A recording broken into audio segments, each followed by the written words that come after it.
niya eh. Wag mo ba, anong naawa ka kanino? Yung sa isang babae yung nabuntis. O, nag-ano ka? Kasi, ang ano ko sa kanya, wala akong asawa. Tapos, ngayon, tuloy pa rin yung communication namin. So, hanggang ngayon, di pa niya alam na may asawa ka talaga? Opo. Alam ba ng asawa mo yung ginagawa mo? Opo. So, alam ng asawa mo na mayroon kang girlfriend ngayon? Eh, hindi na niya alam eh. Kasi yung cellphone ko, iniiwan ko na sa duty ko. Ibig mo sabihin sa akin, ayaw mo na inaaway ka ng asawa mo pero may ginagawa ka talaga? Opo. O di ang kapal na mukha mo? Hindi alam ng asawa mo to? Hindi po. Na may ugnayan kayo ng babae? Opo. At hindi alam ng babae na may asawa ka? Opo. Eh, tarantado ka pala eh. Hindi naman. Kasi tao lang. Pakiulit nga? Tao lang nagmamahal. Nagmamahal? Opo. Dalawa? Wala na rin ng gana sa asawa ko. Gusto ko nang hiwalay. Wala akong pakialam kung may gana ka o wala. Dalawa silang buntis, yun ang isipin mo. Yun nga eh. Kasi na-konsensya sa ginawa ko eh. Umaming ka sa kanilang dalawa, pwede bang gawin yun? Ayaw ko kasi baka mamaya magpakamatay yung isa. Ayaw ko kasing baka hindi ko alam kung anong gagawin ko eh. So balak mo ganito to, habang buhay ganyan ka? Hindi kasi balak ko nang hiwalay yung asawa ko eh. Mas mahal ko kasi yung isang babae din. Okay, fine, pero umaming ka. Bago ka maiiwanan sa kanila, sabihin mo yung katotohanan. Pero hindi ko kasabihin doon sa isang babae. Hindi, sabihin mo din. Anong palagay mo pag sumama ka doon sa bago mong doon sa isa? Eh siyempre, magagalit yun. Pag sumama ka, ang ibig mo sabihin sa kalilimutan mo na yung magiging anak mo sa asawa mo? Tatakbuhan mo? Eh, wala na yung gusto dun, sir eh. Nawala na yung gana ko. Hindi yung gana, yung anak. Kasi gago ka. Pwede ko naman panagutan yun. O, di sabihin mo sa magiging mo, bagong karelasyon mo. Ay, hindi pwede yun. Mas mahal ko siya eh. Kaya nga, hindi ka aamin sa kanya na may anak kasi ibang babae?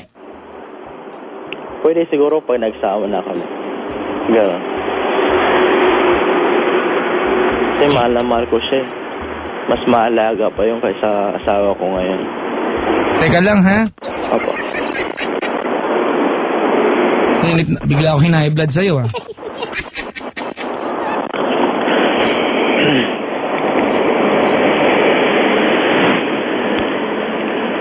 Pwede ka bang pumunta sa tahimik o gusto mo daling kita sa tahimik? Wait lang.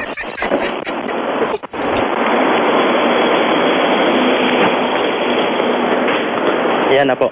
Okay, ganito Opo. May asawa ka. Opo. Buntis. Opo. Meron kang isang kabit. Buntis. Opo. Ang balak mo, papadyak doon na lang ako sa kabit ko. Tama? Opo. Mas maalaga. Tama? Opo. Okay. So, hindi alam ng babaeng ito na kabit siya. Hindi nga niya alam na may asawa ka. Tama? Opo. Saka hindi naman kami kasal eh. Ha? Hindi kami kasal. O kung hindi kayo kasal, naging mag-asawa kayo, tumira kayo sa isang bubong, hindi man technical na mag-asawa, naging mag-asawa kayo. Oo. Okay? At ngayon, umuwi ka sa bahay na kung saan nandun siya araw-araw. Tama? Opo. Okay? So, pero ang gusto mo yung isang nabuntis mo. Oo. Ang gusto mo, doon ka na sa isa. Pero hindi mo aaminin doon sa isang yon na may asawa ka na at meron ka magiging anak sa isa pang babae na naging asawa mo at asawa mo hanggang ngayon. Alright? Opo. So bakit hindi mo aaminin ito? Siyempre magagalit yun. Ang palagay matutuwa. So gusto mo na makatakas sa kalokohang ginawa mo? Kasi pag nalaman nila, sigurado, baka mamaya palaglag yung baby. Sayang. Ako rin kasi yung nakonsensya eh. Hindi yan ang pinupunta ko, di ba? Kasi pag nagpunta ka dun sa isa mong yan sa nakilala mo na October, di ba? Kakalimutan mo na etong asawa mo ngayon. Tama mali? Opo. So kaya mo bang itago sa magiging bagong karelasyon mo na meron kang anak dun sa naging asawa mo? Balak mo na magkaroon ng panibagong mamahalin daw, hindi ko alam kung kaya mong gawin yan. Alright? Balak mo na gawin yon, pero Kalilimutan mo na at babaliwalain mo yung asawa mo na naghiwalay kayo, binalikan ka, pinabalik mo sa buhay mo. Tama? Opo. Ang kapal ng mukha.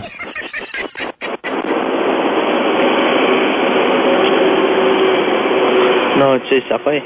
May choice ka, kapatid. Umami ka sa kanila pareho at ihingi mo ng tawad yan. Ano man problema? Takot ka managot sa ginawa mong kasalanan. Hindi naman sa takot, sir. Kasi, Bakit tayo mo sabihin kung di ka takot? baka magagalit yung isa. Magagalit talaga. Ano palagi matutuwa sila? Bumili ng kitsa ka balloons. Maghanda ng pansit. Ganun ba gusto mo? Bakit palaglag yung dinadala? Ang humingi ka ng tawad. Diba? Ihingi mo ng tawad sa kanila yan. Umaming ka. Palagot mo para siya maging anak mo. Tapos huwag ka muna magkakaroon ng karelasyon kasi manloloko ka. Hindi po. Naintindihan mo? Opo. Kapatid! Yes, sir. Sorry. Sorry. Ganito, Erwin? Yes, sir. Alam mo ba kung anong tingin ng mga babae sa ating mga lalaki sa kabuuan? Opo. Ang tingin nila sa atin, mga manloloko, di ba? Hindi naman lahat. Ayun ang tingin sa atin ng karamihan. Naintindihan mo? Yes, sir. Oo. At wala tayong magawa, di ba? Kundi, minsan bumuntong hininga. Tama mali? Tama. Pero alam mo bang isa ka sa mga dahilan kung bakit ang tingin sa atin manloloko kasi may kagaya mo?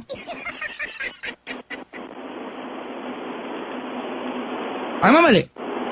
Tama po. Oh, ikaw ang representative ng mga lalaki. Nasa iyo ang scepter tsaka corona, kapatid. Di ba? Kung malapit-lapit ka, ihahampas ko sa iyo yung trono. Mag-sorry ka ngayon sa kanilang dalawa. Sa lahat ng babae nakasubaybay sa atin. Babe, sorry sa ginawa ko sa inyo.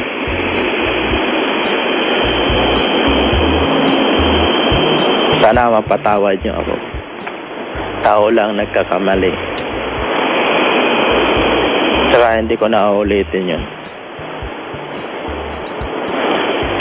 Pwede bagitin yung pangalan niya, sir? Hindi na, kaya sila. Kaya pinatulang ka nila. Ganito, Alright. Erwin. Yes, sir. Okay lang magkamali, walang problema. Hindi naman sa sinabi ko sa jempo natin, pero normal lang magkamali bilang tao. Opo. Okay? Opo. Ang tanong dito, ano ang gagawin mo pag alam mo na nagkamali ka na? Anong hakbang gagawin para itama yung mga pagkakamaling ginawa mo na importante, okay?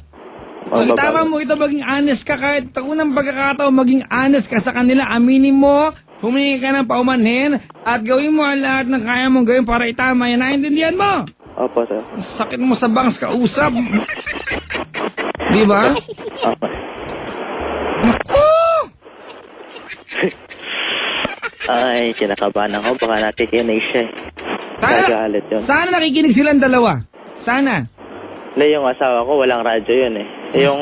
Sana makarating sa kanya to. Sana yung mahal ko, yung isang mahal ko. Sana. Naku. Parating, nagano yun. Nagraradyo. Kikinig parati sa inyo yun eh. Tumawag nga siya kanina na kumusta sa akin.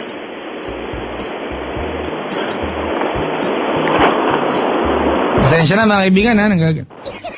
WC kasi ito eh. Pwede bang ipangako mo sa akin na magiging kahit sa paraan na kaya mo lang, magiging tapat ka na aminin sa kanila itong nagawa mong kasalanan at ihingi ng paumanhin? Opo. Naintindihan mo? Yes, sir. Parang awa mo na ha. Yes, sir. Ayaw ko na rin kasi maulit yun. Nakonsensya na sa ginagawa. Kung gusto mo malinis yung konsensya mo, magsabi ka ng totoo ngayon. Naintindihan? Opo. Kasi may mga babae rin akong kapatid eh. Ang galing ang galing mo magsalita. Naku, balak kitang iputahe ngayon ha. Gawin kitang pinagpekan, tapos udburan kitang mertayo ulit. Para masakit. Okay? Yes, sir. Sana hindi na maulit. Mangako ka sa amin ngayon. Huwag kang tumawag. Biglasan nito. Opo. Saya lang kasi ako eh. Mangako ka. Opo. Anong opo? Sana hindi ko na maulit.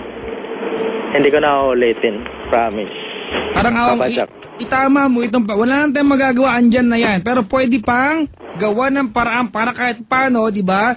Yung mga tao na gawa mo ng kasalanan, mapatawad ka kung hingi ka ng tawad at trabahuin mo yan, okay? Opo. Pangako mo yan ha? Yes, sir. Promise.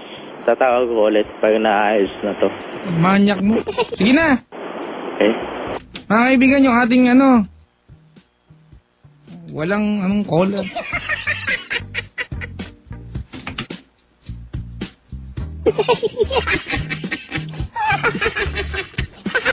Papaalam na ako mga kaibigan. Pero bago, hahabol ako ng mga ilang bati, nakakainit ng puso naman tong si John galit nagkakanyunin daw niya.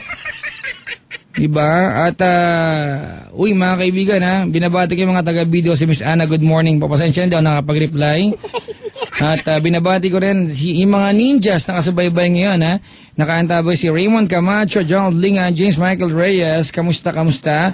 At kain tayo ng bulalo one of these days, sabi niya after ng show mo, tara. Gusto ko yan At makabati-bati man lang mga kaibigan. Ayan yung mga nilalang po na nakasubaybay sa ating ngayon sa mga ospital. Hello po. Oy, binabati nga pala belated happy birthday sa kay Michael. Pakibati na rin si Zen, Luis, Ron, ayan, Kit, Evie, RJ, best friend Ding, at sa Tatay Lito, ingat palagi mga kaibigan. Maligayang pakikinig po, salamat. At of course, binabati ko din maligayang pakikinig mga kaibigan. Yung mga, nilalang po na nagchat-chat sa aming website o sa aming chat box. No bad words, no bad words. Please try to tolerate ang bawat isa, 'di ba? Nang hindi nag-aaway-away. Nakakainis. At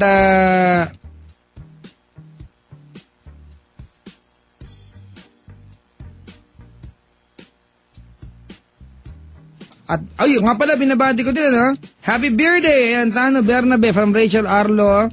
Ayan, soon to be Bernabe, Nax. Talaga naman, nagmamahalan. Dinamay niyo pa ako sa kakornihan.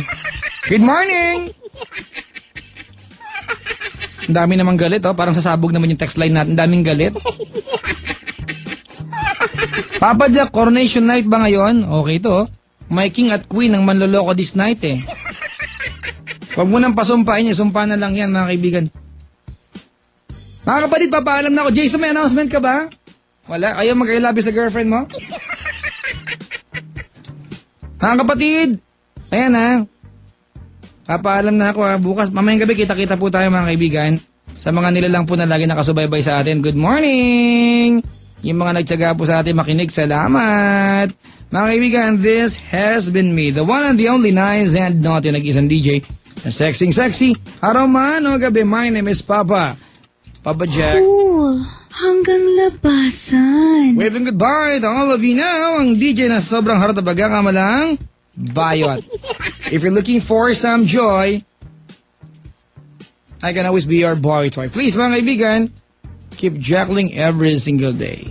Kailangan pa bang i-memorize yan? Bisyo na to! This will be